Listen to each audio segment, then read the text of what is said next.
ఏమండి మేము చచ్చిపోతాం, మేము పొద్దుటే మందు తాగకపోతే చచ్చిపోతాం.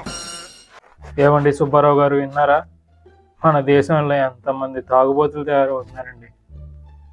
ఒక్కడన్నా మారడండి. కుర్రోళ్ళు ఆఖరికి యువత కూడా పాడైపోతుంది. అసలు ఎలా తాగుతారండి ఈ మందు అనేది? 2000 years later. ఒరే సుబ్బారావు, మొన్న నన్ను ఇంటికాడ దింపరా అంటే ఎక్కువ చేసావు. వాళ్ళ మా అబ్బాయికి ఫోన్ చేసి ర్యాపిడో బుక్ చేసుకుని వెళ్తాను రా రే.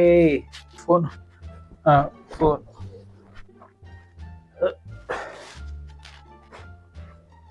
రే నాన్న రే, ఇక్కడ బయటకు వచ్చాను. ఓ ర్యాపిడో బుక్ చేయరా ఒకటే. ర్యాపిడో వచ్చినట్టున్నాడు, కాల్ చేస్తున్నాను.